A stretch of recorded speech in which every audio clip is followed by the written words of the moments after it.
Itu.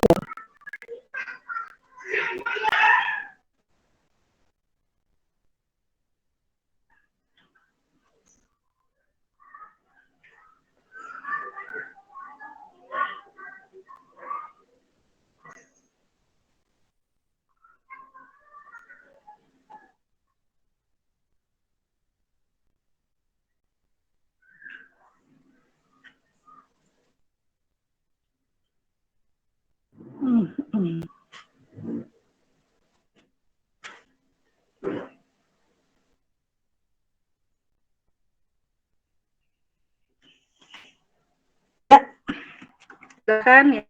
Kelihatan belum di layar ya? Ya. Sambil menunggu teman Anda datang ya, saya coba menjelaskan apa yang menjadi topik dari pembahasan mata kuliah ini. Mata kuliah ini kodenya 144730006 rantai pasok ya. Sekarang di dalam kurikulum baru itu ditaruh di semester 7 ya. Terdiri dari 3 SKS ya. Deskripsinya pada mata kuliah ini kita membahas tentang manajemen logistik. Manajemen logistik itu apa saja sih? Adalah proses pengelolaan yang strategis terhadap pemindahan dan penyimpangan barang. Barang itu barang apa saja ya?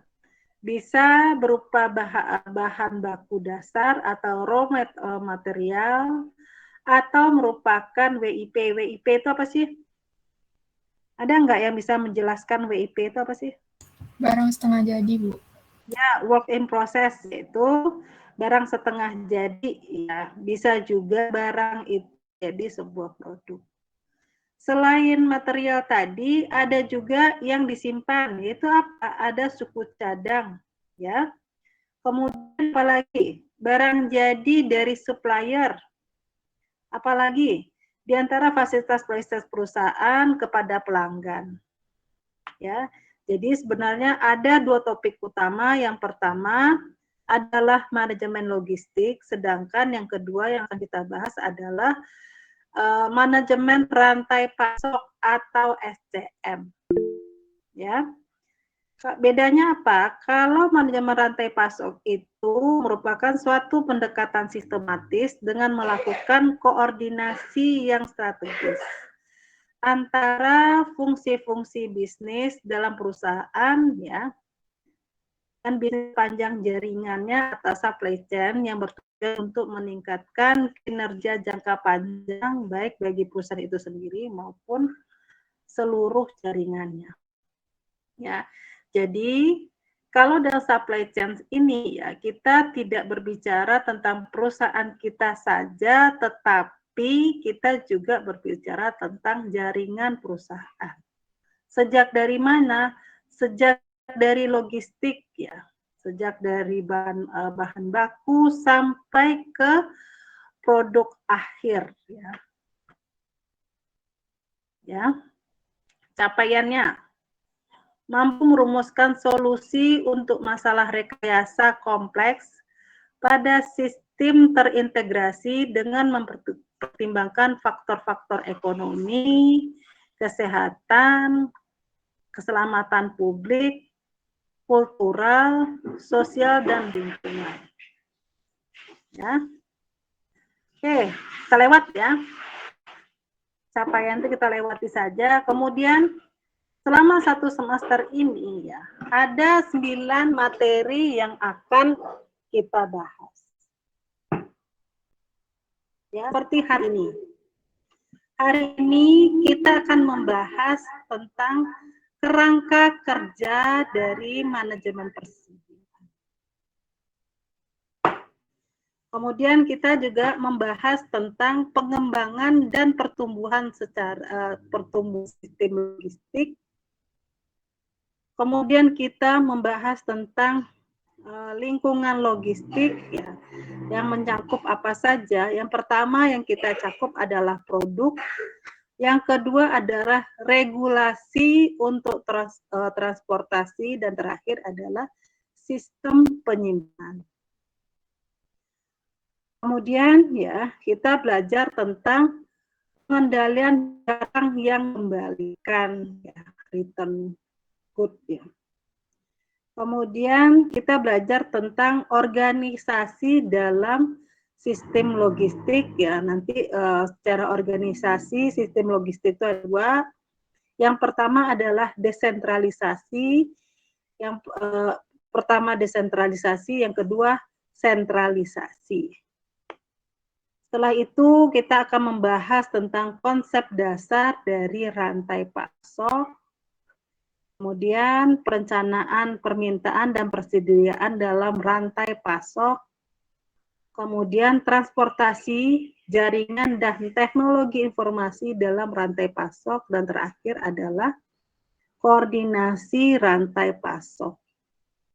Materinya cukup banyak ya, jadi saya harapkan yang hadir dalam mata kuliah ini jangan foto Anda saja. Saya tahu ya, kuliah ini jadwalnya di jam-jam ngantuk ya. Godaannya banyak itu ya, apalagi ada angin-angin semriwing dekat Anda ya, membuat Anda terlena. Ya. Kemudian ini referensinya ada 6 buku, silahkan ya. Anda perbanyak khazanah Anda dalam membaca ya. Karena Anda udah semester 7 ke atas ya, Anda udah mahasiswa bukan siswa lagi ya. Jadi nggak mungkin setiap dosen menyuapkan materi ke Anda, silahkan Anda baca sendiri. Ya. Kalau misalnya ada, sekarang isunya udah banyak nih, isu-isu terbaru, ini masih tahun 2010 yang terbaru ya. Kan udah banyak perubahan nih. Bahkan ada yang mau bertanya, oh ya sebelum mulai, apakah ada yang ikut program magang enggak?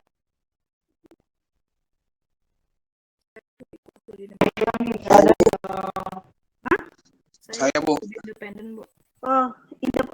Oh ya, yang di perusahaan ya? Iya, Bu. Nanti penilaiannya berarti ada 2 ya. Dari perusahaan juga ada, dari saya juga ada kan? Saya harus absensi dan mengerjakan tugas beserta UAS dan UTS nggak ya, Bu? Atau gini, Anda di perusahaan apa dapatnya? Di Andromedia, Bu, tapi di dalamnya ada modul khusus membahas supply change. Oke, gini. Tadi saya udah rundingan sama Bu Nurli.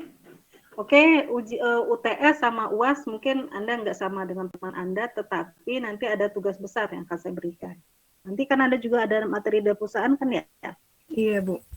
Oke, jadi nanti ada pembagian penilaian antara perusahaan dengan saya. Nilai itu dihubung nanti. Oh iya, Bu. Oke, siapa lagi? Saya, Bu. Mana? Nazila. Berapa orang sih angkatan ini yang ikut apa program dari Kemendikbud kan ya? Ibu maaf magang apa? Kalau Kemendikbud bukan? Ya, Kemendikbud. Oh, kalau Kemendikbud kalau nggak salah Tiara aja sama Farida. Tiara sama Tiara Farida. Iya. Semester akhir coba hubungin saya ya, nanti sebelum UAS atau apa nanti saya akan kasih tugas ya. Iya. Ibu mau nanya satu lagi soal absensi itu kalau misalnya saya bentrok saya tetap harus hadir atau gimana, Ibu? Soalnya Ada absensinya di WA Group atau di LMS. Saya juga nggak ngerti kenapa nih nggak itu. kalau sewaktu-waktu saya hanya mendengarkan lewat rekaman nanti nggak apa-apa kan, Ibu? Nggak apa-apa, materi kan saya kirim di LMS juga ada kan ya. Oh ya udah. Makasih ya, Bu. Oke, ada yang bertanya lagi?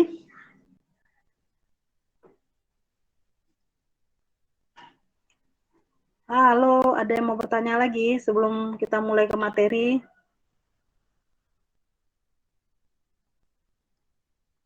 Ada, Bu. Ya, silakan.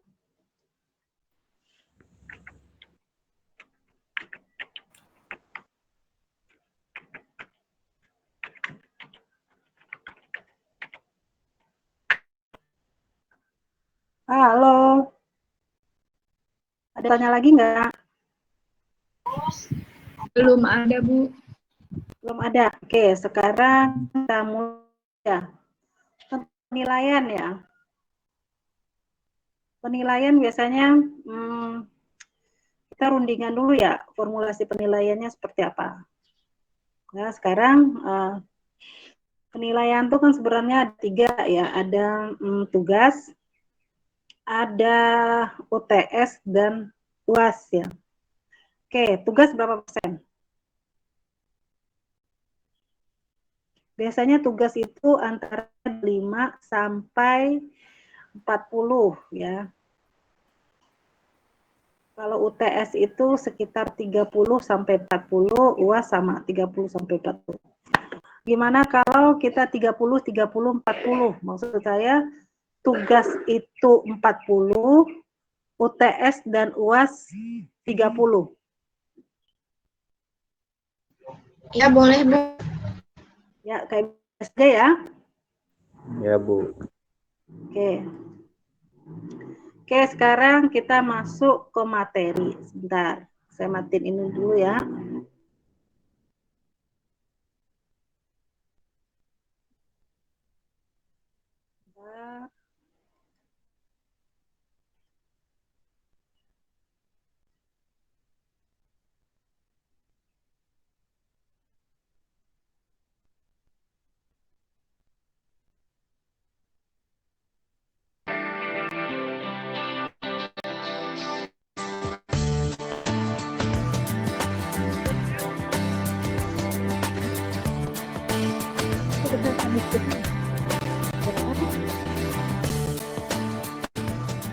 Selamat berjumpa para mahasiswa di seluruh Indonesia dengan saya Abdul Basit. Kali ini saya akan menjelaskan tentang inventory atau persediaan. Pernah Anda terima tamu di rumah, datang 12 orang, lalu Anda buru-buru mau bikin teh manis dan ternyata gulanya habis. Anda terpaksa harus menyuruh orang belanja ke warung gula. Itu contoh kecil tentang pentingnya persediaan untuk rumah tangga. Kebayang nggak kalau persediaan itu industri? Anda akan repot sekali kalau terpaksa harus beli, menunggu persediaan habis, seperti gula di rumah tadi. Jadi mulai terbayang apa pentingnya inventory? Pentingnya adalah untuk menjaga supaya proses produksi bisa berjalan terus tanpa potong akibat kekurangan inventory atau persediaan. Nah, persediaan harus disediakan, tidak boleh terlalu banyak, tidak boleh terlalu sedikit. Kalau terlalu banyak, nanti akan membuat modal kita mandek. Kalau terlalu sedikit, kita punya risiko kehilangan sales. Contoh terlalu banyak, misalnya toko sepatu. Kebayang nggak kalau toko sepatu itu misalnya ingin memuaskan seluruh pembeli yang datang. Padahal pembeli itu bisa datang dengan ukuran kaki paling kecil sampai yang paling besar dan macam-macam. Kalau dia ingin mempertahankan kepuasan 100% konsumen, maka dia terpaksa harus menyediakan semua jenis sepatu, semua warna. Misalnya, suatu hari datang kakinya ukuran 44. Dia tanya, ada sepatu nggak ukuran 44? Ada. Warna pink ada nggak? Nah, kan susah. Setiap hari orang menanyakan sepatu ukuran 44, warnanya pink. Tapi kalau si toko sepatu ini bersikeras ingin memuaskan pembeli yang datang, maka terpaksa dia harus menyediakan minimum sepasang sepatu warna pink ukuran 44. Dan mungkin itu belum tentu setahun sekali ada orang yang beli. Terbayang kalau terlalu berlebihan seperti itu, maka modal yang terikat akan makin banyak. Sehingga akhirnya orang mencari keseimbangan antara tingkat kepuasan yang ingin diberikan kepada konsumen dan biaya yang harus dikeluarkan untuk menyediakan inventory. Nah, nanti akan ketemu perpotongan antara biaya menyimpan dan biaya untuk pengadaan. Nah, titik perpotongan itu disebut titik persediaan yang secara biaya paling ekonomis. Nah, makin ke sini persediaan ini metodenya makin maju. Ya, dulu kalau kita ingin tahu berapa sisa spare part jenis tertentu yang ada di gudang, kita memang harus melihat catatan, ya, komponen kode A1, B1, DC1 tinggal sekian biji. Komponen A1, B2, C1 tinggal sekian biji, kelihatan di catatan gudang. Nah, itu namanya masih manual. Sekarang kita sudah memasuki zaman industri 4.0 ya. Pemerintah Indonesia dengan gagah berani memutuskan Making Indonesia 4.0. Padahal keadaan masyarakat kita belum sepenuhnya siap seperti itu ya. Di ujung timur sana kita masih punya saudara-saudara di Papua yang bahkan komputer aja mungkin belum pernah pegang. Di Jakarta sana ada orang yang sudah overloaded dengan komputer. Tapi suka tidak suka, sekarang kita sudah masuk zaman 4.0, di mana inventory itu tidak lagi dicatat satu-satu, dipindahkan ke kertas. Item seperti ini, ada stok seperti ini di sebuah toko, dulu ini dicatat, remote control Panasonic jenis apa gitu, dicatat jumlahnya dan sebagainya. Nah sekarang ini setiap barang seperti ini, telepon kodenya, dikasih barcode, lalu ada semacam chip khusus, kemudian dikaitkan dengan internet dan datanya disimpan di cloud. Itu yang disebut dengan Internet of Things. Sehingga nanti barang itu keluar masuk bisa dari rak toko untuk diambil orang konsumen untuk dibeli, atau barang keluar dari gudang untuk dibawa ke ruang produksi, semuanya tanpa paper. Kalau di toko makanan misalnya susu kotak gitu ya. Kita isi itu kalau di dalam tersisa tinggal hanya 5 kotak susu. Nah, untuk mengetahui 5 kotak susu, dulu kita harus ngecek di catatan. Nah, sekarang tidak. Kalau pertama kita taruh 100 kotak, lalu 95 diambil oleh konsumen, dan tercatat secara online, maka begitu sisanya tinggal 5, akan ada alarm bunyi tet atau apapun, kemudian bagian replenishment atau bagian pengisian persediaan akan naruh barang di situ lagi sehingga penuh lagi 100. Nah, makin ke sini kecenderungannya akan makin seperti itu, sehingga di kampus pun kita harus mulai memikirkan cara-cara baru mengajarkan tentang inventory ini, tidak lagi dengan metode-metode klasik, tapi sudah harus memasukkan metode-metode terbaru untuk mengurus inventory. Para mahasiswa juga harus aktif membaca literatur-literatur mutakhir tentang inventory, sehingga kita tidak ketinggalan zaman secara teori, secara teknologi, atau secara prakteknya. Selanjutnya mengenai biaya persediaan, ada beberapa hal yang harus kita ketahui. Yang pertama, ada biaya yang terkait dengan penyimpanan persediaan. Biaya ini bisa berupa biaya sewa gudang, biaya utilitas, mulai dari listrik, air, dan sebagainya. Dan juga biaya yang dibutuhkan untuk membayar karyawan yang bertugas untuk mengelola gudang atau mengelola fasilitas penyimpanan tersebut. Kemudian yang kedua adalah biaya yang terkait dengan pengadaan atau pemesanan dari persediaan tersebut. Pertama dari biaya untuk menentukan supplier, biaya untuk pemesanan, biaya survei, atau biaya transportasi untuk mendatangkan misalnya barang dari supplier ke perusahaan, atau sebaliknya bagaimana biaya pengirim dari perusahaan kepada distributor atau konsumen. Dan yang ketiga yang terkait dengan kekurangan persediaan. Biaya yang terjadi apabila terjadi stock out dan kita tidak bisa memenuhi permintaan dari konsumen, sehingga potensial loss dari kekurangan tersebut harus kita hitung menjadi biaya akibat kekurangan dari persediaan. Kita tadi menyinggung tentang fokus pengelolaan persediaan, di mana fokus yang pertama adalah menentukan jenis persediaan karena ada ratusan atau ribuan item barang yang disimpan oleh perusahaan. Kita harus menentukan pada mana barang-barang yang jadi prioritas untuk dikelola dengan baik. Untuk menentukan itu ada tentang klasifikasi ABC. Metode ini adalah untuk memilah item barang yang disimpan menjadi klasifikasi A, klasifikasi B, dan klasifikasi C. Klasifikasi A adalah klasifikasi di mana jumlah itemnya tidak lebih dari 15%, tapi 15% item itu mempunyai value atau mempunyai nilai antara 70 sampai 80% dari total nilai item yang disimpan oleh perusahaan. Sementara yang tergolong dalam klasifikasi B adalah jumlah lebih dari 30% dari total item yang disimpan oleh perusahaan, tetapi value-nya maksimal adalah 15% dari total value dari seluruh item yang disimpan oleh perusahaan tersebut.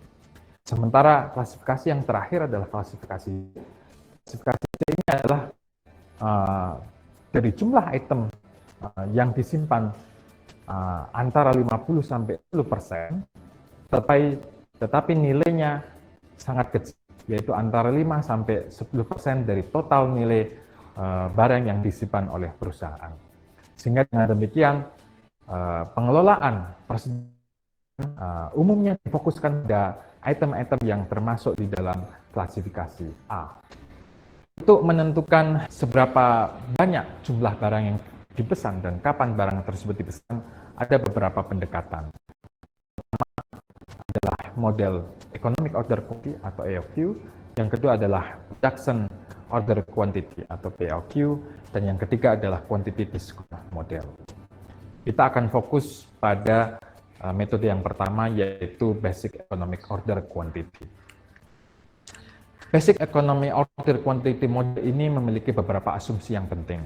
Yang pertama adalah permintaan tersebut harus diketahui, bersifat konstan dan independen. Kemudian yang kedua, lead time juga harus diketahui dan bersifat konstan. Yang ketiga, penerimaan barang tersebut bersifat instan dan komplit pada setiap kali pengiriman. Kemudian quantity diskon tidak dimungkinkan dalam hal ini. Hanya variabel biaya pemesanan dan penyimpanan yang menjadi dasar untuk menentukan jumlah atau kuantitas dari pemesanan. Dan dalam hal ini juga stock out itu dihindari. Ini adalah beberapa asumsi dalam model EOQ. Ini adalah grafik tentang penggunaan persediaan dalam kurun waktu yang menjadi dasar model Economic Order Quantity. Kita bisa lihat pada grafik jika key itu menunjukkan adalah inventory level dalam waktu tertentu persediaan tersebut digunakan hingga mencapai pada minimum inventory level tertentu. Dan selanjutnya ketika persediaan diterima kembali maka akan bertambah sejumlah Q, dan nanti kemudian secara bertahap barang tersebut digunakan mencapai pada level minimum inventory tertentu, dan selanjutnya hal itu akan terus-menerus berjalan. Sehingga kita bisa menentukan kemudian rata-rata permintaan di tangan adalah Q atau maksimum inventory level tersebut dibagi menjadi 2. Selanjutnya kita dapat melihat grafik bagaimana antara biaya pemesanan dan biaya persediaan. Pada grafik ini titik yang optimal yang bisa dicapai adalah titik di mana biaya yang minimal itu bisa didapat. Titik tersebut terjadi apabila terjadi perpotongan antara kurva biaya penyimpanan dan kurva biaya persediaan. Dalam menentukan jumlah yang optimal untuk dipesan dalam pendekatan model Economic Order Quantity, hal-hal yang harus kita ketahui yang pertama adalah kita harus menentukan berapa besar permintaan tahunan dari unit tersebut untuk item persediaan. Kemudian yang kedua, kita harus menentukan biaya pemesanan dari masing-masing pesanan. Kemudian yang ketiga adalah biaya penyimpanan per unit per tahun dari item persediaan tersebut.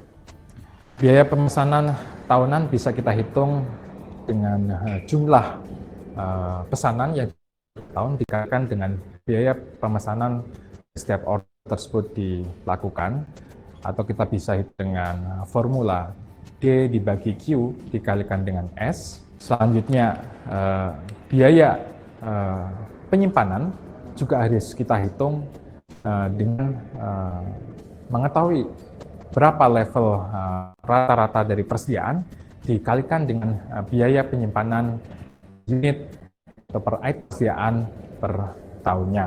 Atau kita bisa hitung dengan Q dibagi dengan 2 dikalikan dengan H. Sebagai contoh sederhana untuk menentukan jumlah economic order quantity, kita bisa lihat di sini misalnya diketahui jumlah permintaan tahunannya adalah 1.000 unit, kemudian biaya pemesanan adalah 10 USD per tahunan, dan biaya penyimpanan sebesar setengah dolar per unit per tahunnya, maka kita bisa menghitung jumlah pesanan yang optimal adalah akar dari 2 kali D kali S per H, atau sama dengan akar dari 2 kali 1.000 dikalikan 10 dibagi dengan 0,5, atau sama dengan akar 40.000 atau sama dengan 200 unit. 200 unit ini adalah jumlah pesanan yang optimal. Yang terakhir, fokus kita adalah menjawab kapan persediaan atau pesanan tersebut dilakukan. Jika model EOQ atau Economic Order Quantity menjawab seberapa banyak persediaan yang harus dilakukan, reorder point atau ROP menjawab kapan persediaan tersebut atau pesanan tersebut itu dilakukan. ROP atau reorder point dapat dihitung dengan formula perkalian dari permintaan harian dikalikan dengan lead time dari pesanan tersebut dalam hitungan hari. Jika kita melihat pada grafik berikut atau kurva dari reorder point berikut, kita bisa melihat bahwa ada Q yang menunjukkan jumlah persediaan yang optimal, kemudian ada penggunaan item tersebut per hari, dan pada titik tertentu ROP harus dibuat dengan mempertimbangkan lead time, yaitu jarak waktu antara tersebut dilakukan hingga pesanan tersebut sampai di perusahaan. Kita bisa mengambil contoh untuk menentukan ROP ini, semisal ada permintaan tahunan sebesar 8.000 unit per tahun dengan 250 hari kerja per tahun, maka kita bisa menghitung permintaan harian dengan membagi 8.000 dibagi dengan 250, sehingga kita bisa mendapatkan permintaan harian sebanyak 32 unit, dan kemudian kita menghitung ROP dengan asumsi misalnya lead time dari pesanan tersebut adalah 3 hari kerja, maka ROP sama dengan 35 unit pesanan per hari tersebut dikalikan dengan 3 hari kerja adalah kita bisa dapat 96 unit. Sehingga jika persediaan sudah mencapai pada level 96 unit, maka kita harus melakukan pemesanan kembali. Demikian materi singkat mengenai manajemen persediaan yang mengulas tentang mengapa manajemen persediaan dilakukan dan fokus mengenai manajemen persediaan untuk menjawab prioritas jenis persediaan, seberapa banyak persediaan, dan kapan pesanan persediaan itu dilakukan. Semoga bermanfaat. Terima kasih.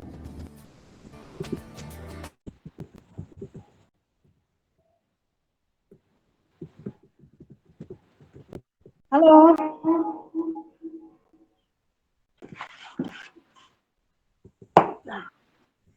Halo. Ya, tadi Anda sudah menyimak video ya. Tadi saya sempat mencari bahan apa yang kira-kira Anda pernah ya, kan udah berapa bulan Anda liburan ya. Saya coba cari lagi materi-materi untuk Anda mengingat lagi tentang pelajaran di mata kuliah ketiga. Ya. Ketiga, Anda belajar tentang persediaan. Oke, kita diskusi dulu dari video yang tadi. Di video tadi dijelaskan apa sih sebenarnya alasan kita perlu persediaan tuh apa sih? Halo, saya ingin tes Anda, apakah Anda benar-benar menyimak nggak dari video tadi? Alasan adanya persediaan apa sih? Halo, silakan jawab, Agar silakan. proses produksinya dapat berjalan terus, Bu, jadi produksinya nggak berhenti. Oke, yang dicari dari persediaan itu apa sih titik temunya ya? Titik temu apa dan apa? Bahas. Kan harus ada off dong, ya, antara apa dan apa. Persediaan itu kan nggak boleh terlalu banyak dan nggak boleh sedikit. Yang dicari dalam persediaan itu apa sih? Perlunya apa sih? Kayak kita hidup kan? Kan kita juga butuh keseimbangan kan ya. Dalam persediaan itu ya terjadi keseimbangan antara apa dan apa. Ada nggak tadi dibahas? Oh, hayo. Tadi Anda nggak? Antara biaya penyimpanan sama biaya pemesanan, Bu.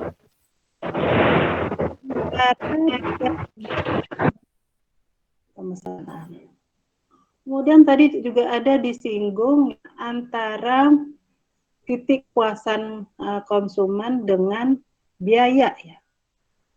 Ya, antara di manajemen kualitas kan kita juga belajar tentang keseimbangan antara biaya dan kualitas. Dan persediaan juga seperti itu ya. Kita nggak menyiapkan semua produk. Karena kalau banyak yang kita siapkan, berarti itu ada fasilitas yang itu kan begitu. Kemudian kalau terlalu sedikit, efeknya apa?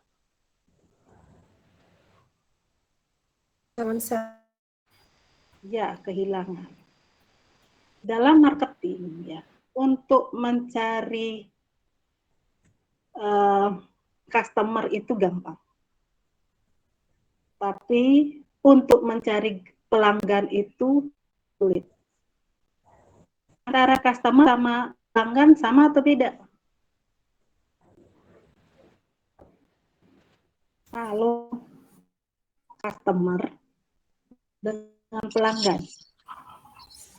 Beda, Bu. Bedanya di mana?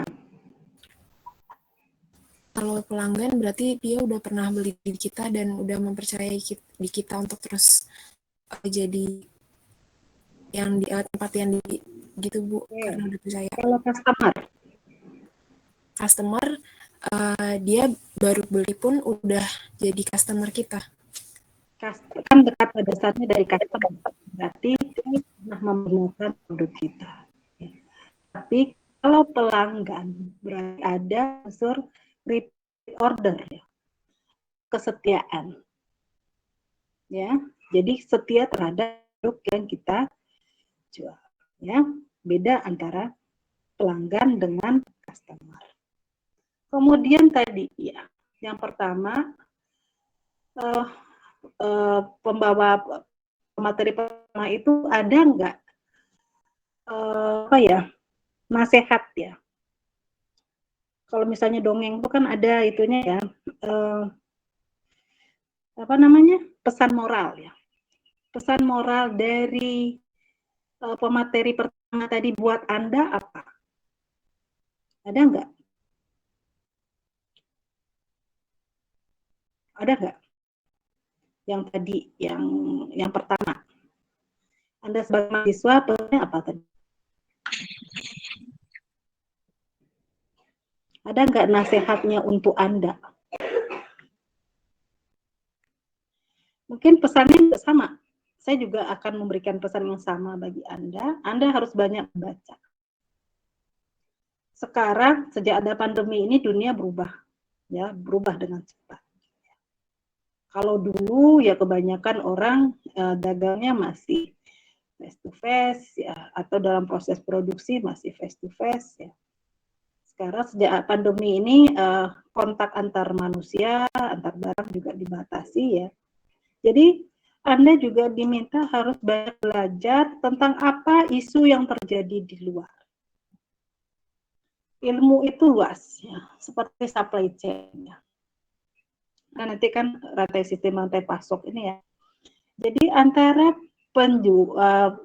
pemasok ya atau supplier dengan produsen itu ya, kalau dulu harus ketemu dulu, lihat contoh barangnya dulu atau apa ya, barulah muncul PO, purchase order ya.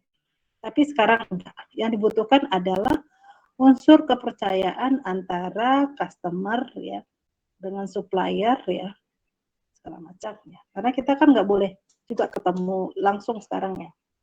Nah, jadi isu itu akan selalu berkembang. Makanya ada lagi supply chain untuk produk halal.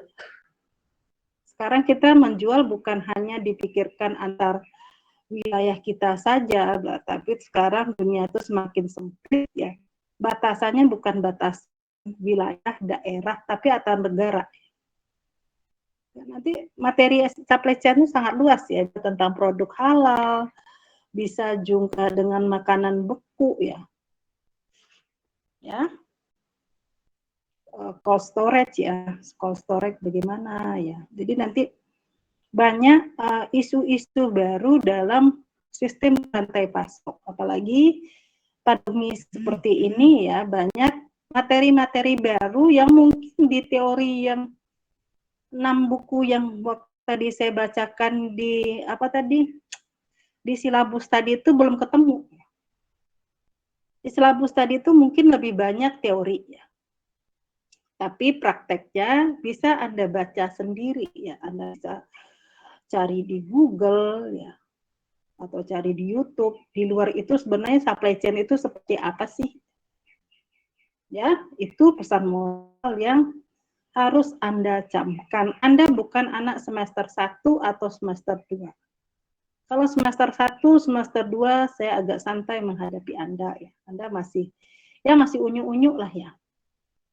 Sekarang Anda udah mau jadi sarjana ya. Anda kan mau jadi ST kan, sarjana teknik ya. Jadi beda dong caranya dengan mengatasi semester Anda di semester 1, semester 2 dengan Anda di semester 7 ke atas ya. Anda yang harus rajin untuk mencari materi-materi terbaru. Ilmu itu berkembang. Oke, ada pertanyaan sebelum kita masuk materi yang lain? Cukup. Oke, tadi bahas juga tentang biaya kualitas. Biaya kualitas itu apa aja sih? Biaya kualitas, biaya penyimpanan. Aduh, udah mulai liar nih. Biaya penyimpanan itu apa saja sih tadi dibahas? Ada nggak tadi dibahas tentang biaya penyimpanan? Biaya penyimpanan contohnya biaya sewa gudang, Bu. Oh iya, terus apa ya? Biaya pemeliharaan barang. Terus? Biaya modal. Pajak. Pajak apa itu biaya penyimpanan?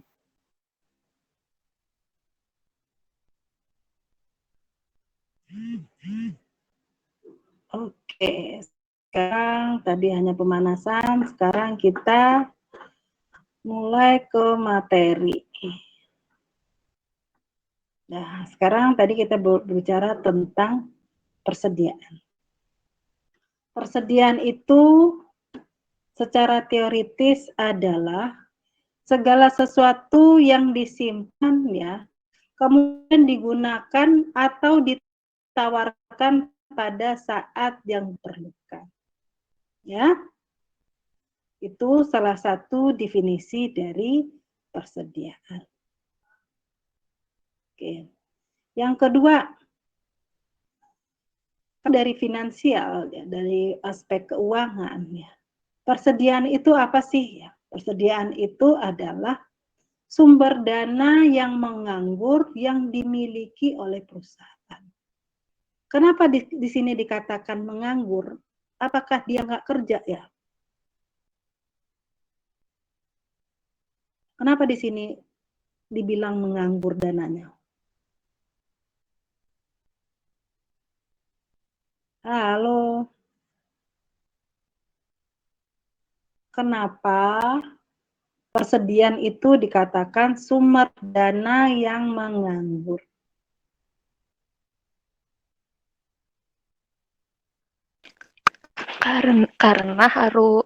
Karena dipakainya pas diperlukan saja, Bu. Oke. Ya, terima kasih. Ada lagi yang lain?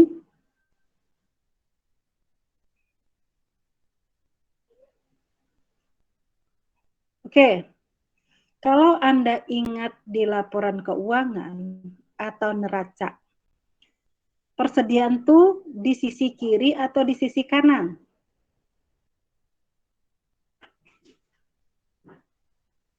Persediaan. Di sisi kiri atau di sisi kanan? Sisi kiri itu apa sih? Wah, udah lupa. Anda udah lupa nih. Analisis biaya nih. Analisis biaya Anda belajar tentang kaca, ada sisi kiri dan ada di sisi kanan. Di sisi kiri itu ya tentang aset, ya di sisi kanan itu adalah kewajiban dan modal ya.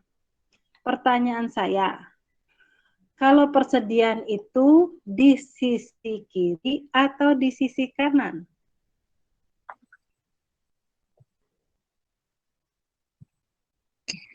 Kiri. Kiri ya. Iya, Bu. Ya. Oke. Jadi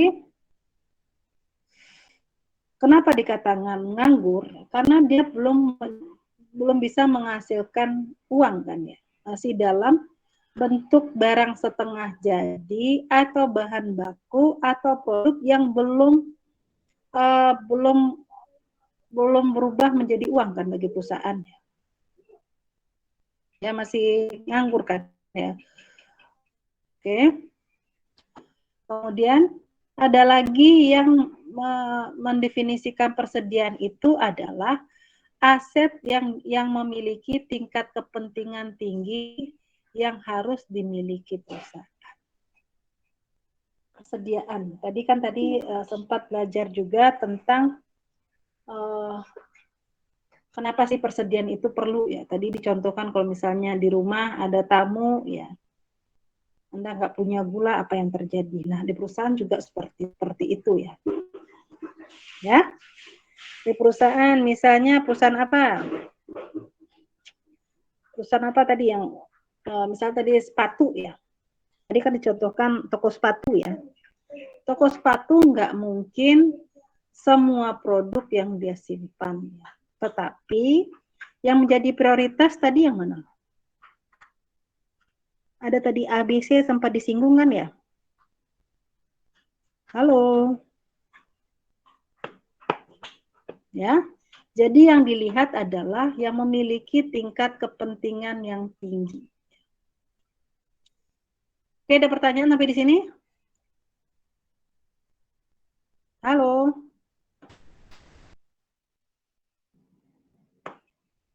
Halo.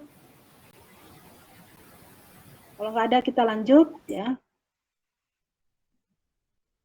Nah.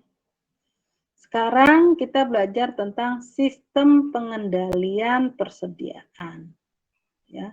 Jadi kita sudah belajar tentang sistem. Sistem apa? Bagaimana caranya kita mengendalikan persediaan.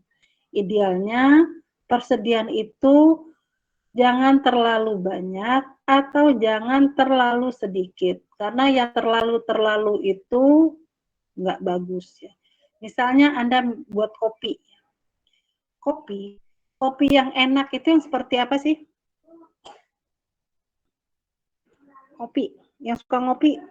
Hangat. Yang takarannya pas, Bu. Nah, takaran pas itu maksudnya apa? Dari itunya bubuk kopinya dengan bubuknya. Jadi tidak ada yang terlalu berlebihan. Terlalu manis ya. tidak terlalu pahit, tidak terlalu panas, dan tidak terlalu dingin. Karena yang terlalu itu tidak bagus.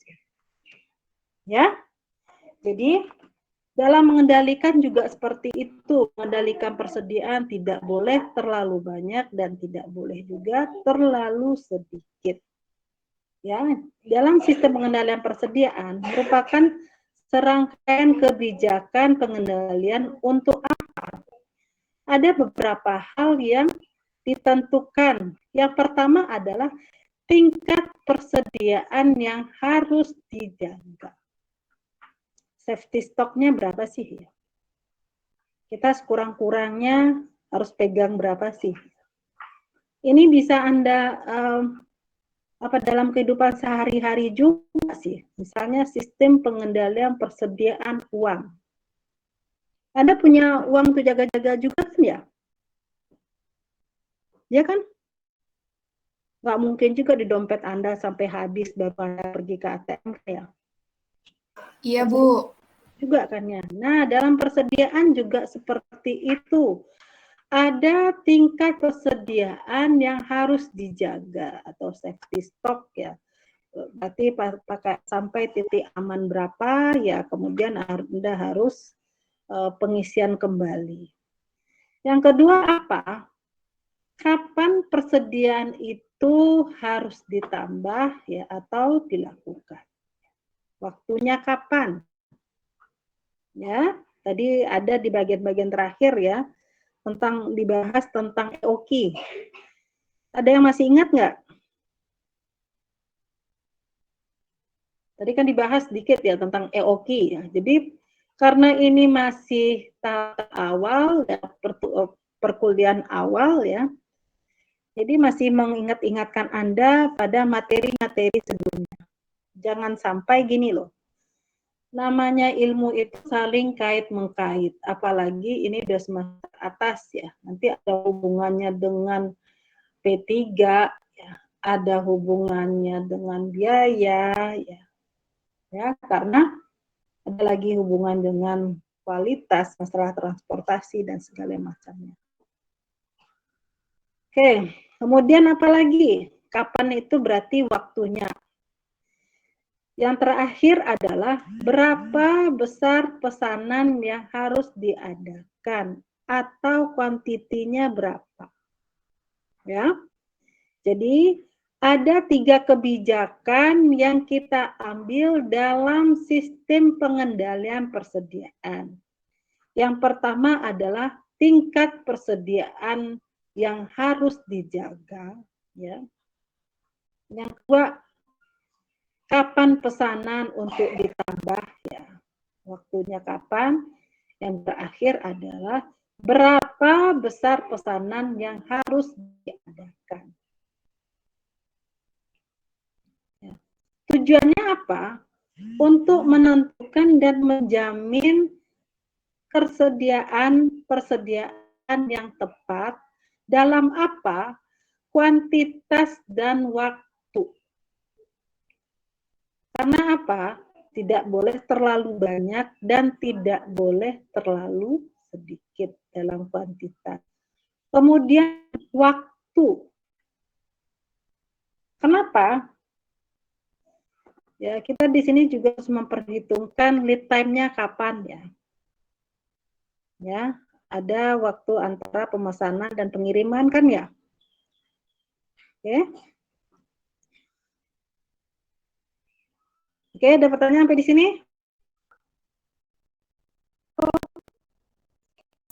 Belum. Oke, ini kita ulas sedikit tentang jenis persediaan. Persediaan tadi udah dibahas, ada 3 ya. Yang pertama adalah barang mentah, yang kedua adalah WIP tadi ya, bukan WIB ya.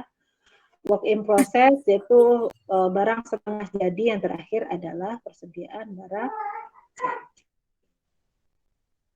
Oke. Pertanyaannya, kenapa perusahaan mempunyai persediaan? Karena apa? Persediaan diperlukan untuk mengantisipasi ketidaksempurnaan pasar.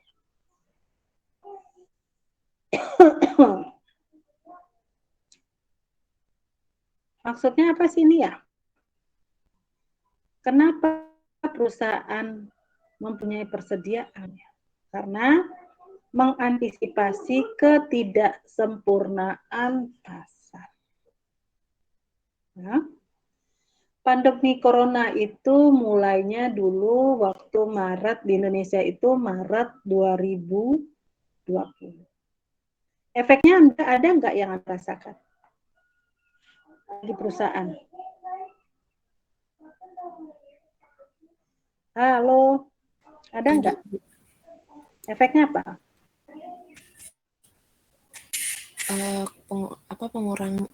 Pengurangan dari permintaan pelanggan juga, Bu. Oke, terus apa lagi? Harga bahan bakunya makin pada naik, Bu. Oke, ada lagi nggak?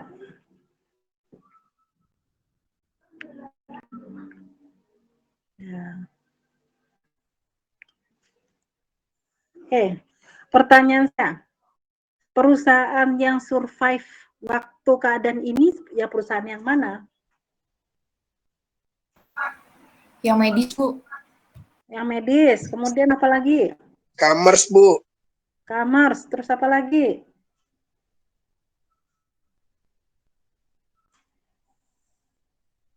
Perusahaan yang cepat tanggap atau bisa mengantisipasi pasar. Apa yang berubah sekarang? Anda lihat nggak di jalan-jalan itu kenapa ruko banyak yang kosong? Mahal, Bu, sewanya. Ya, terus apa lagi?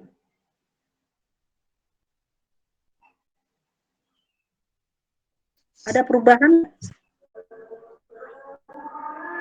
Penjualan berubah, Bu, jadi ke online. Iya, ada perubahan. Ya. Oke. Jadi, kenapa perusahaan harus mempunyai persediaan?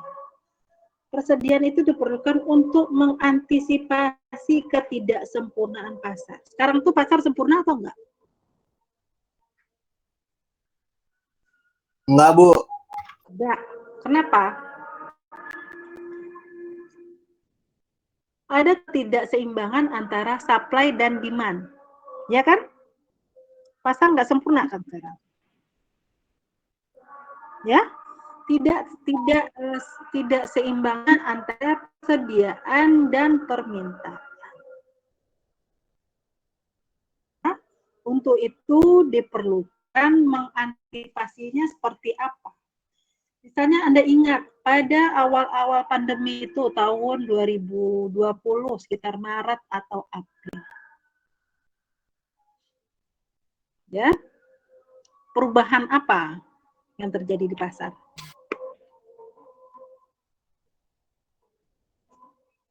Orang harus berpikir bagaimana penjualan itu ya biayanya diturunkan seminimal mungkin.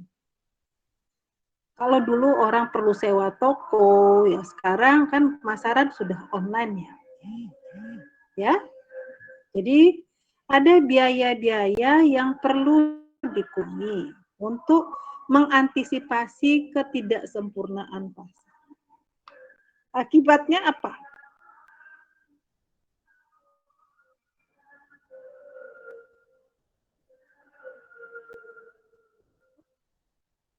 Oke, akhirnya muncullah ya sistem penjualan secara online itu semakin marak ya. Jadi untuk kadang-kadang seorang pedagang itu perlu nggak dia punya stok sekarang? Perlu nggak?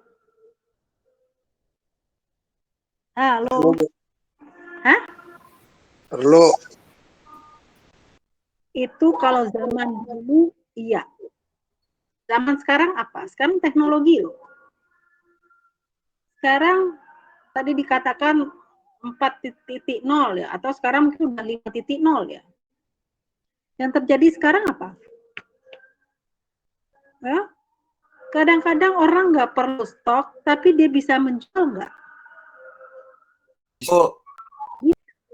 Untuk produksi bisa.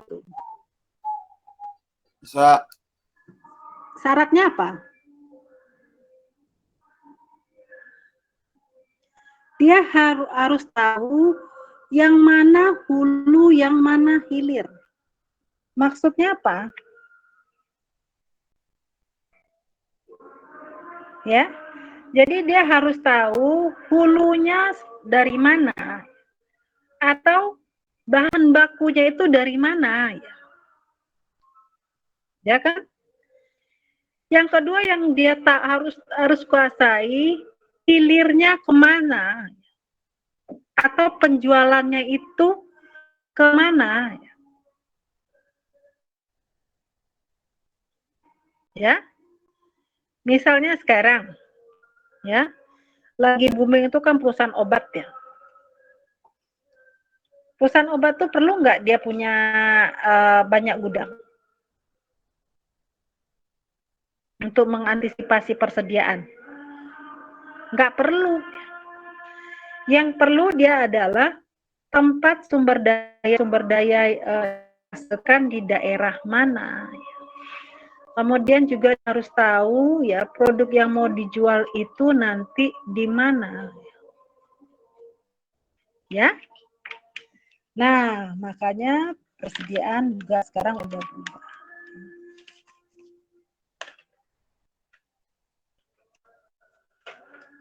Oke.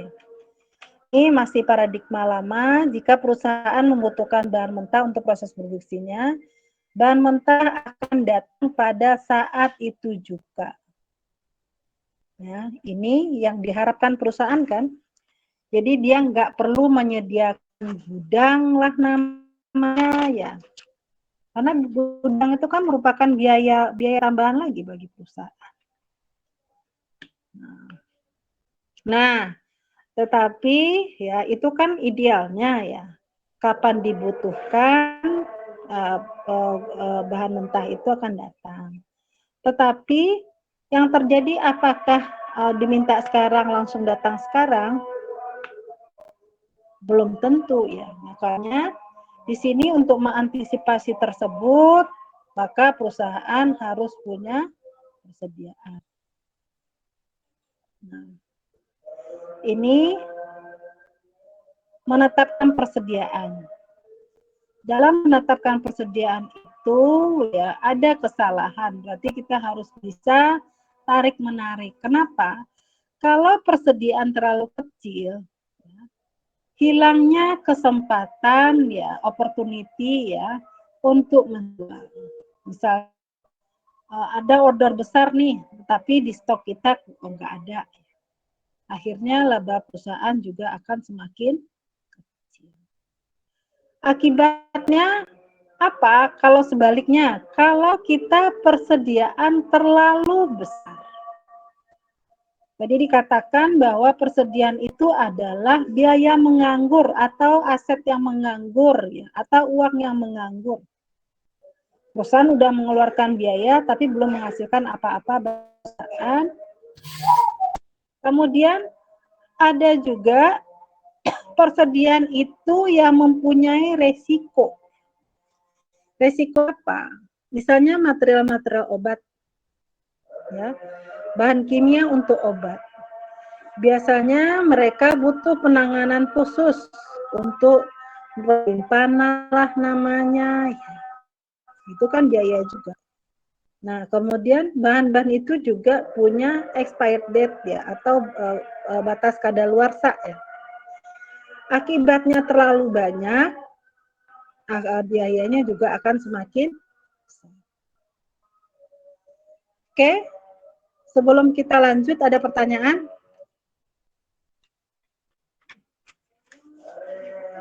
Halo.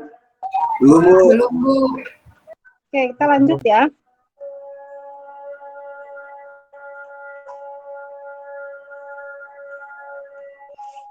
Oke. Sekarang ya kita membahas tentang manfaat investasi pada persediaan. Yang pertama, kita dapat memanfaatkan diskon kuantitas. Diskon kuantitas itu apa sih? Diskon kuantitas. Anda di P3 belajar nggak tentang diskon kuantitas? Atau quantity diskon? Misalnya Anda perusahaan roti. Kalau belinya makin banyak, makin murah. Ya, kenapa? Karena apa, ongkos produksinya bisa langsung sekaligus. Ya, jadi biasanya untuk menarik pelanggan, perusahaan memberikan diskon pada kuantitas-kuantitas tertentu. Misalnya Anda perusahaan roti, Anda beli 100 kilo dengan Anda beli 10 kilo, harganya sama atau beda? Beda, Bu. Beda, Bu. Semakin banyak, biasanya diskonnya juga akan semakin besar. Jadi kalau diskon itu kan bisa mengurangi biaya. Ya. Oke, tapi kadang-kadang ini juga merusak juga ya. Misalnya kayak saya, ibu-ibu ya, modis banget ya, modal diskon ya. Pas lagi diskon dibeli, ntar bingung makanya kapan. Nah, tapi dalam perusahaan juga diskon itu juga harus dipertimbangkan ya. Karena semakin besar diskon, maka biaya juga akan semakin berkurang. Yang kedua adalah menghindari kekurangan bahan atau out of stock. Ya, misalnya dan udah langganan di sana, ya tiba-tiba barang yang Anda inginkan itu nggak ada, gimana rasanya? Ya, perusahaan kecewa kan customer-nya. Untuk menghindari kekecewaan dari pelanggan, kita makanya dilakukan persediaan pada item-item tertentu ya. Kemudian manfaat bagi pemasaran. Nah, Oke, kalau kita pergi ke suatu tempat, apa yang kita inginkan ada? Image kita tentang perusahaan itu gimana? Bagus kan ya? Karena Anda rasa lengkap. Ya, apa yang Anda minta ada di situ ya.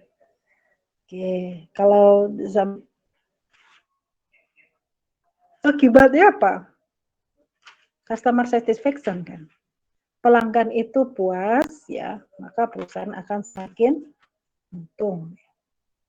Kan sebel juga kalau kita bisa pergi ke satu tempat ya, mencari A, B, C, kita harus keliling-keliling ke beberapa tempat. Kenapa enggak kita berada pada satu tempat tetapi semuanya lengkap.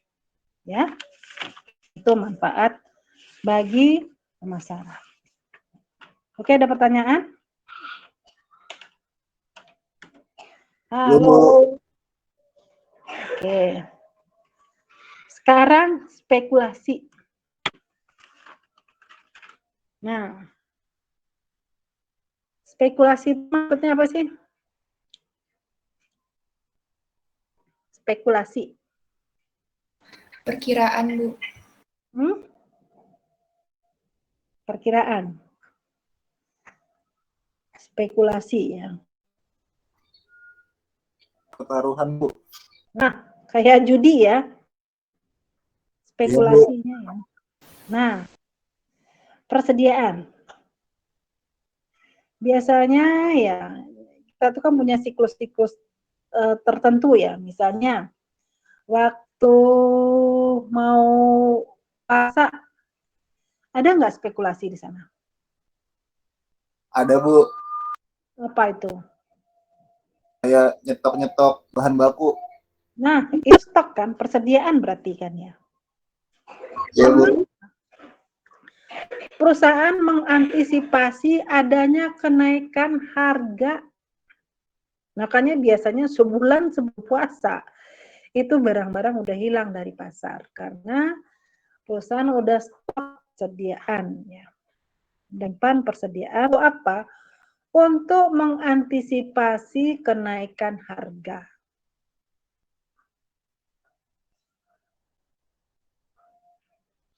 Ya, Jadi persediaan itu perlu dilakukan ya kadang-kadang perusahaan juga untuk spekulasi. Untuk apa? Ya, untuk mengantisipasi adanya kenaikan harga. Atau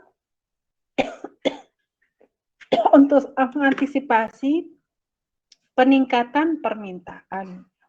Misalnya mau tawaran ajaran baru, ada nggak yang spekulasi?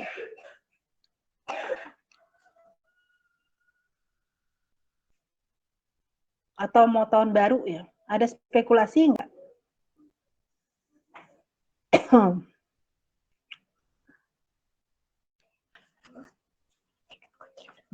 Ya. Oke, sekarang biaya yang berkaitan dengan persediaan. Yang pertama adalah biaya investasi.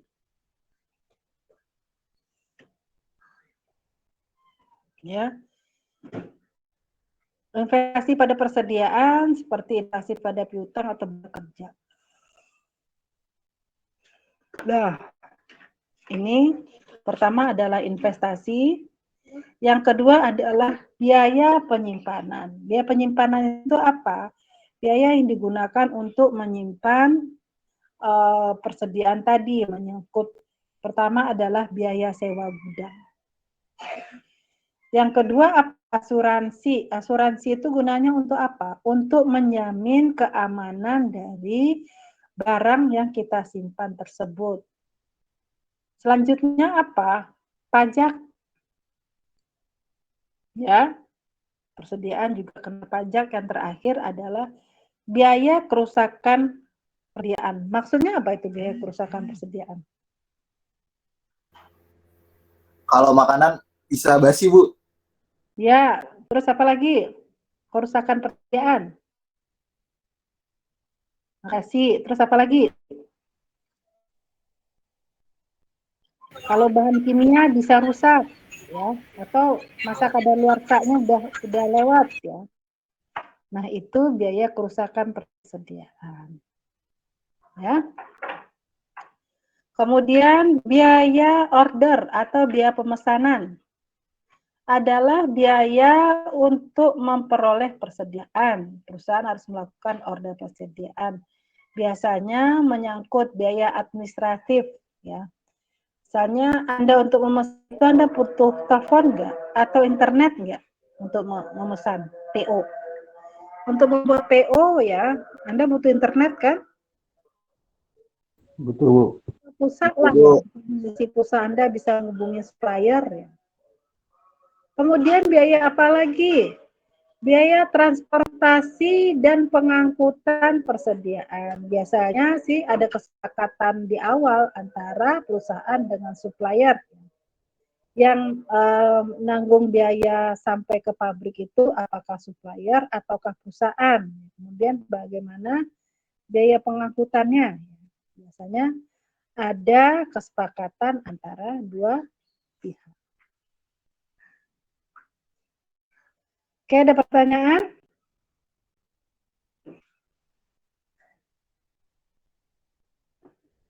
Belum. Jadi kita sempat membahas tentang fokus dalam pengelolaan persediaan itu ada 3. Yang pertama, kuantitasnya berapa banyak yang harus pesan, ya. Kemudian berapa banyak jenis persediaan yang harus disimpan, ya. Tadi sempat disimulasikan tentang ABC, ya. Kemudian yang terakhir adalah kapan, ya, sebaiknya persediaan dipesan, ya. Reorder point itu kapan? Oke, ada pertanyaan sampai di sini? Kemudian kita masuk tentang biaya persediaan. Yang pertama biaya penyimpanan persediaan, biaya ini kan tadi udah ya, biaya penyimpanan. Selanjutnya adalah biaya penyimpanan, termasuk tadi biaya gudang, pemeliharaan, biaya modal tanaman, pajak asuransi tadi ini udah. Nah, cara menghitung.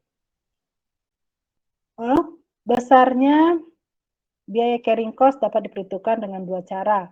Yang pertama berdasarkan persentase tertentu dari inventory rata-rata. Yang kedua adalah berdasarkan biaya per unit barang yang disimpan.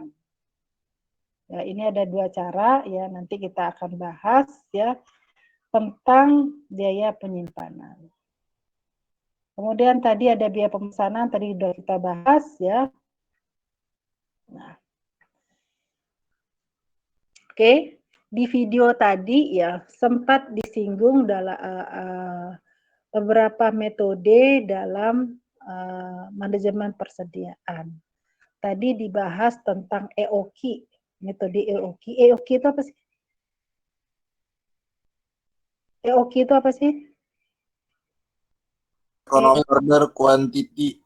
Nah, itu kepanjangan itu mah ya. Di sini juga saya udah buat di sini EOQ itu economic order quantity ya.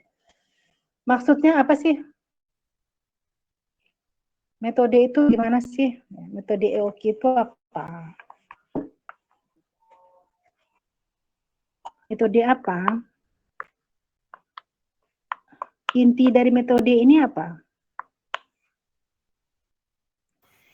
Untuk menentukan pesanan yang paling ekonomis.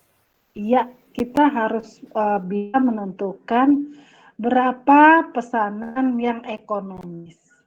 Jadi tidak terlalu banyak dan tidak terlalu sedikit.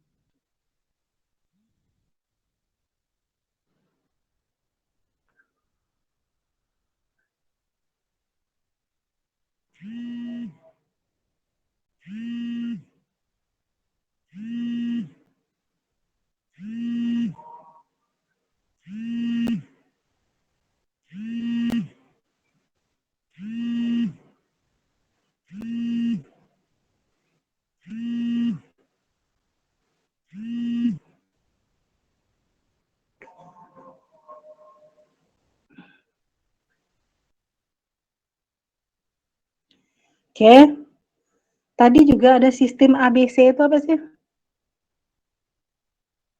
Tadi ada ABC kan dibahas tadi di video tadi? Itu Bu untuk pendekatan klasifikasi ABC untuk memilih barang yang bakal disimpan. Iya, berarti ada prioritasnya ya?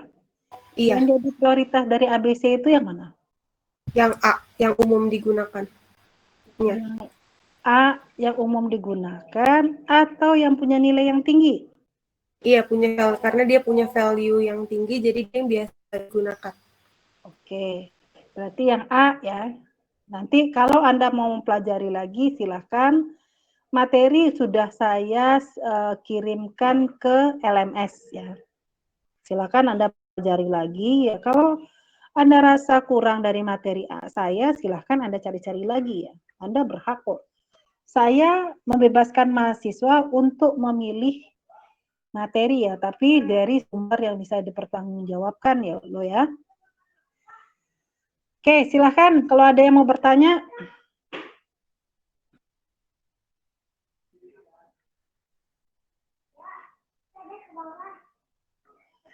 Halo.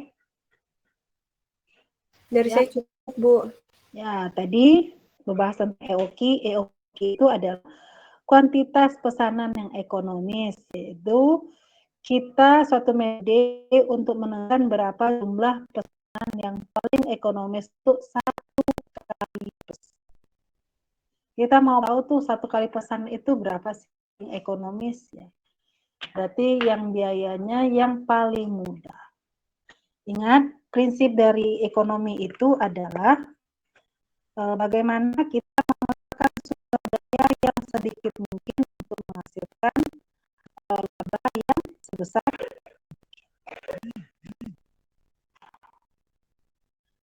order poin. Dalam EOQ itu kita mempelajari tentang order poin atau titik pemesanan kembali, yaitu satu titik ya di mana perlu dilakukan pemesanan kembali ya. Ini rumusnya. Kemudian safety stock. Safety stock itu apa sih? persediaan tambahan yang diadakan untuk melindungi atau menjaga kemungkinan terjadinya kekurangan bahan. Yang terakhir tadi ABC tadi. Ya, dalam ABC tadi kan ada 3 golongan, ada A, ada B, dan ada C. Ya, berdasarkan apa kepentingan dari nilai rupiah pada investasi masing-masing golongan. Tadi ada A, ada B, dan ada yang C. Ya. Hari ini sampai di sini materi kita. Kalau ada yang mau bertanya, silahkan. Halo, ada yang mau bertanya enggak? Cukup, Bu. Cukup.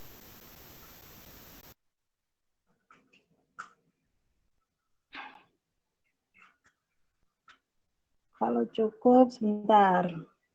Ini saya tutup dulu, sebentar.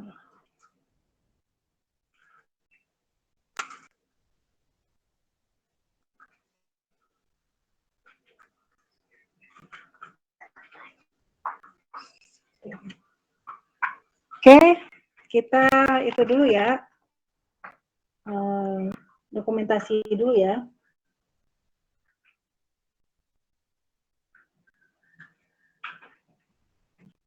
Oke. Nah, Azari mana nih? Azari Novia Isa. Halo, Azari. Ada, Bu. Ada. Livia. Livia. Ya, Bu. Martin. Martin. Ada Bu, hadir Bu. Hadir. Randy. Halo Randy. Hadir Bu. Hadir. Miss Rina. Hadir, Bu. Zalzila. Hadir, Bu. Wahyu. Wahyu. Halo Wahyu. Wahyu. Nah, nih. Wahyu, panggilan 3 ya Wahyu ya.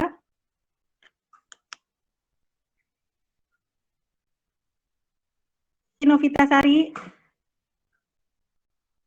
Rizky.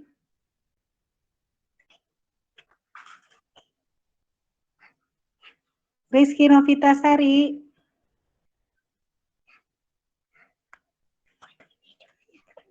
Iya. Triana. Halo Triana. Ya, Bu. Hadir. Hadir. Angga Ferdinand. Hadir, Bu. Sidik. Halo Sidik. Hadir Bu. Amir. Hadir Bu, Amir. Deviana. Hadir, Bu. Ilham. Hadir Bu. Mana Ilham? Loh, kok gambarnya cewek? Iya Bu, itu foto doang Bu. Ah, saya pengen lihat untuk muka kamu kok. Nanti Ilham Akbar yang saya ingat nanti. Ilham, mana nih? Tampilan kamu mana nih Ilham? Kok gambar cewek sih? Ilham, nah kan enak itu ya. Jangan sampai di jalan sih lupa ini sama kamu ya. Reski? Saya Bu, ada Bu. Lah, kamu lagi di mana nih Reski? Enggak, ini background rumahnya Bu, jadi backgroundnya kayak kartun-kartun gitu. Oh alah, saya pikir ini background laptop Masa Bu ada di kelas tuh, ada pisang, ada apel. Iya, makanya. Saya pikir Anda ikut itu kelas virtual anak playgroup ini ya. Serius ya? Sri. Sri. Hadir. Ya, Doni. Hadir, Bu. Doni. Lah, muka kamu mana nih? Gelap-gelap. Udah, Bu. Waduh, saya lebih gini. Oke. Sabila. Hadir, Bu. Iqbal. Hadir, Bu. Muhammad Lufi Muzaki. Hadir, Bu. Muhammad Lufi. Januardi. Hadir, Bu. Januardi. Hadir, Bu. Ninedi. Hadir, Bu. Regina. Hadir, Bu. Muhammad Han.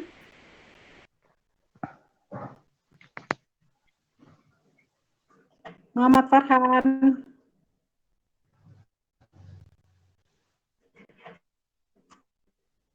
Muhammad Farhan.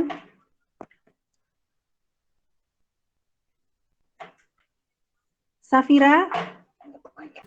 Hadir, Bu. Rifka.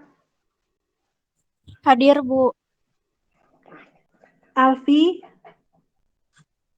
Hadir, Bu. Lalu Hadir, Bu.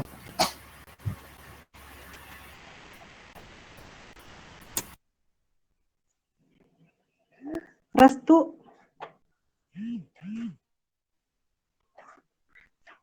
Restu. Restu. Hadir, Bu.